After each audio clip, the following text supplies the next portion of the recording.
దీని తర్వాత నెక్స్ట్ వే నీకు మేము ఓపెన్ చేయాలి. We have time. అంతే, బోల్డ్ టైం ఉంది కదా. బోల్డ్ టైం లేదు. రిలీజ్ వద్దాం అనుకుంటున్నారు? రిలీజ్ వస్తామండి. కొంచెం ఈ చేతికి గ్రాఫిక్స్ ఇంకో 1 week లో. గ్రాఫిక్స్ మీద చాలా పెద్ద గొడవ జరుగుతున్నదండి ఇండస్ట్రీలో. గ్రాఫిక్ ప్రపంచం అనేది, ఆ క్రాఫ్ట్, ఆ టోటల్గా ఆ డిపార్ట్మెంట్, అది చాలా టెరిఫైయింగ్ డిపార్ట్మెంట్. ప్రొడ్యూసర్కి పెద్ద పెనాల్టీ డిపార్ట్మెంట్ అనే ఒక, అంటే సో మచ్ ఆఫ్ కాంట్రవర్సీ ఉంది దాని మీద. అంటే బడ్జెట్స్ వైజ్ కానివ్వండి, లేకపోతే వాళ్ళ డెలివరీ టైమ్స్, వాళ్ళని యూ కాంట్ క్వశ్చన్ దెమ్. పెద్ద ప్రొడ్యూసర్ విశ్వప్రసాద్ గారు చెప్పాడు నాకు నా ఇంటర్వ్యూలో, ఈ టోల్డ్ ది సేమ్ థింగ్. నేను దేవి సినిమా ఫస్ట్ 8 monthsలో షూటింగ్ అయిపోయింది సార్. రీషూట్లు అన్నీ పక్కన పెడదాం.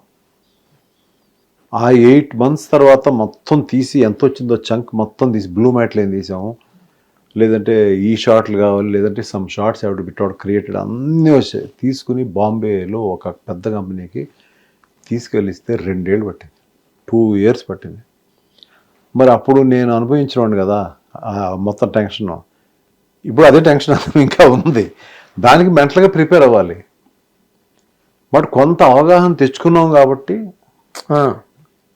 మనం ఇది ముందు చేసి, ఇది ముందే ఇచ్చేసి గ్రాఫిక్స్కి, ఆ తర్వాత కొన్ని సీన్లు చేసుకోవచ్చు. అటువంటి ప్లానింగ్ ఉంటే కొంచెం అట్లీస్ట్ ఒక 8 months 1 yearలో అవడానికి ఛాన్స్ ఉంటుంది. ఇంక మరీ పెద్దవి ఉంటాయి, మరీ పెద్ద అంత గ్రాఫిక్స్ మీద ఉంటుంది మొత్తం సినిమా, ఎక్కువ 80 minutes 90 minutes 1 hour. ఆ ఉండే కొంచెం it take time sir. It's not easy కదా. అంటే దాని కారణంగా మీ బడ్జెట్స్ ఓవర్ ది బోర్డ్ వెళ్ళిపోవడం అన్నది వెళ్తాయండి. వెళ్తాయండి. ఎందుకంటే మనకి కొన్ని clarities as a human being, మనకి ఏదో ఒక వరల్డ్ కావాలి.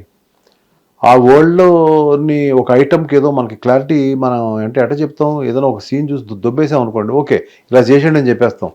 మనమే క్రియేట్ చేసుకున్న సీను, ఈ ఐటమ్ ఎలా ఉండాలి, ఈ బాటిల్ ఎలా ఉండాలి, లేదంటే అది ఎలా ఉండాలి అని చెప్పినప్పుడు మనం ఒకటి అనుకుంటాం. వాడి బుర్రలోకి అది ఎక్కిందో తెలియదు, అది ఎక్కినట్టు ఉంటుంది. కానీ మనకి అతనికి చేసేదానికి చిన్న డిఫరెన్స్ ఉంటుంది, అది చేస్తాడు. ఆ డిఫరెన్స్ ఉన్నా పర్లేదని ఆడియన్స్కి ఆ సినిమా ఆడుతుంది. కానీ మనకు లోపల ఒప్పుకోదు మనసు. ఆ ఎందుకు డిఫరెన్స్ ఉండాలి, నేను అనుకుంటూ రావాలి కదా, అది కాదు ఇది మార్చండి ఇది మార్చండి అని దాంట్లో ఇట్ బికమ్ డిలేస్. అదేలేండి. అంటే వాళ్ళ తప్పు లేదు, మన తప్పు లేదండి. అది అదే పర్ఫెక్షన్ కోసం టైం పట్టి చూసేద్దాం అనుకోండి, వాళ్ళు చేసింది ఓకే అంటే అయిపోద్ది. కరెక్ట్. అంటే మీకు దాని మీద చాలా పటిష్టమైన ప్రాపర్ అవగాహన ఉంది, ఏది ఎలా జరుగుతుంది, ఎలా జరగాలి అన్న దాని మీద మీకు అనుభవపూర్వకమైన అవగాహన ఉంది. ఊరికే థియరిటికల్ కాదు కదా. థియరిటికల్ కదా. అప్పుడు యాక్చువల్గా ఆ ఫిలిం కూడా అసలు మా గ్రాఫిక్స్ అంటే ఏంటో తెలియని రోజుల్లో దిగాం.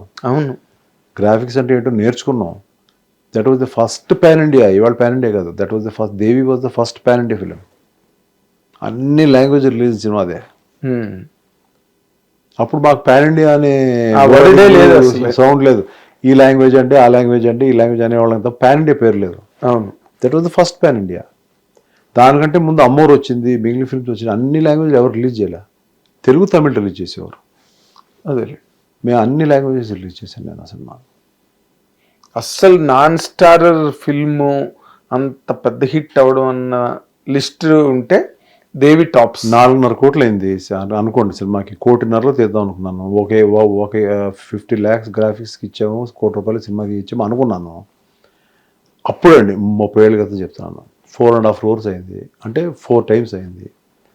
4.5 crores 5 crores నైజాం చేసింది. అంటే మిగిలిన ఆంధ్ర, మిగిలిన రాయలసీమ, మరి అన్ని లాంగ్వేజెస్ రిలీజ్ చేసాం. వాట్ అబౌట్ అదే అన్ని languages everywhere. So that is the power it has. ఇలాంటి ఫిలిం జాగ్రత్తగా కొట్టగలిగితే it's very powerful films. But power ఉందా లేదని చూసుకోవాలంతే. ఉత్త గ్యాస్ పవర్ అనేది చూసుకోవాలి. ఎందుకు మీరు దాని పేరే, దానికి ఆ క్యాప్సూల్ పేరే teaser. It has teased everybody. Tease చేసింది అందరినీ. ఏంటుంది ఇందులో, సినిమాలో మ్యాటర్ ఉంది కాబట్టి టీజర్ కూడా అలా వచ్చింది. సంతోషం రాజుగారు. ఎంఎస్ రాజుగారు అనబడే హనీబాబు, లేదా హనీబాబు అనబడే ఎంఎస్ రాజుగారు మీరు ఈ సినిమాతో నిజంగా అందరూ ఊహించి ఆశిస్తున్నట్టుగానే మీరు చాలా పెద్ద కంబ్యాక్ ఇవ్వాలి. మీ గ్యాప్ అలాగే ఉంది ఇండస్ట్రీలో, ఆ గ్యాప్ ఫిల్ అవ్వాల, మీరు మళ్ళీ రావాలి. పెద్ద హిట్తో you have to make a stage a comeback. And దానికి అన్ని ఆ లక్షణాలు, ఆ మొత్తం దానికి అవన్నీ ఉన్నాయి. మీరు చెప్పే మాటలు, సేమ్ టైం మీరు కూడా 4 ఏళ్ళ నుంచి అడుగుతున్నారు మన ఇంటర్వ్యూ చేయాలి బాబు, చాలా విషయాలు మీతో మాట్లాడాలని. నేను చెప్పాను, నా ప్రతిసారి బర్త్డే వచ్చినప్పుడు నేను చెప్తానే ఉండేవాడిని, సార్ ఈ బర్త్డేకి నేను ఇంటర్వ్యూ ఇవ్వను సార్, ఈ బర్త్డేకి నేను ఇంటర్వ్యూ. అవును, నేను ఆ సమయం వచ్చినప్పుడు చెప్తానండి మీకు. ఇప్పుడు నాకు రేపు నా బర్త్డే, May 10th. అవునండి. సో బర్త్డేకి ఒక మంచి టీజరు, అంటే ఒక దాని ఏమంటారు, ఏ సృష్టిస్తుంది, రికార్డ్స్ అండ్ విధ్వంసం సృష్టించేది, విధ్వంసం లాంటిది సృష్టిస్తుంది. కాబట్టి నేను ఈ బర్త్డే ముందు సినిమా ఇంకా రిలీజ్ కాకపోయినా దాన్ని ముందు కొంతవరకు అది హ్యాపీ. నేను దాన్ని ఎలా సెలబ్రేట్ చేసుకుంటాను పక్కన పెడితే, సినిమా పెద్ద హిట్ అయినప్పుడు నేను డెఫినెట్గా సెలబ్రేట్ చేసుకుంటాం అందరం కలిసి, మొత్తం టీం అంతా. ఇప్పటికైతే ముందు ఇదిగో ముందు ముందు ముందు ముందు వెళ్ళిన దాని పైలట్ బాగుంది. ఫస్ట్ పైలట్ బాగుండడం కాదు, పైలట్ క్రియేటెడ్ ఎక్సైట్మెంట్ అందరిలో. సో మీకు పుట్టినరోజు శుభాకాంక్షలు. ఈ రికార్డుల విధ్వంస పుట్టినరోజుకి ముందుగానే మీకు అభినందనలు తెలియజేస్తున్నాం మా హిట్ టీవీ తరఫున. మా హిట్ టీవీలో వచ్చి కూర్చున్నారు, ఇంటర్వ్యూ ఇచ్చారు. పుట్టినరోజున ముందు మీ సినిమా సూపర్ డూపర్ హిట్ అవ్వాలని మేము కోరుకుంటున్నాం. అయ్యే అవకాశాలు అన్నీ దానికి కనిపిస్తున్నాయి. And it is again another Devi or more than Devi కటాక్షంతో 100% పెద్ద హిట్ కొట్టాలి రాజు గారు. మీరు హ్యావ్ టు రియల్లీ, మీ అవసరం చాలా ఇండస్ట్రీకి ఉంది. మీ జీనియస్, మీ నాలెడ్జ్, కథలో నేను మొన్న చెప్పింది ఆ కాన్సెప్చువల్ ఇంజనీరింగ్ అనే ఒక మాట చెప్పాను నేను. స్టోరీ మీద మీకు ఆ కాన్సెప్చువల్ ఇంజనీరింగ్ బాగా చేయగలరు మీరు. మహేష్ బాబు గురించి మీరు చెప్పిన ఒక శిల్పి కథ నేను ఇప్పటికీ మర్చిపోను. మైండ్ బ్లోయింగ్ కథ అది. అది నిజంగా ఇఫ్ నాట్ మహేష్ బాబు కాకపోయినా ఇంకో హీరో ఎవరైనా ఒక రీజనబుల్, మీరు అన్నట్టుగా ఒక సైజబుల్ హీరోతో చేస్తే మాత్రం అది రికార్డులు క్రియేట్ చేస్తుంది. 100%. I wish you all the very best sir. Really మీరు మళ్ళీ ఇండస్ట్రీలో మళ్ళీ సంక్రాంతి రాజు గారు లేదా సమ్మర్ రాజు గారు ఏంటో మీరే చెప్పండి. మీ ఆనవాయితీలను మీరే రిపీట్ చేసుకోవాలి, మీ రివాజ్ని మళ్ళీ మీరే రివైజ్ చేసుకోవాలి. అగధ మామూలు కాదు, పెద్ద హిట్ అవుతుందని నమ్మకం నాకు చాలా ఉంది. Thank you so much.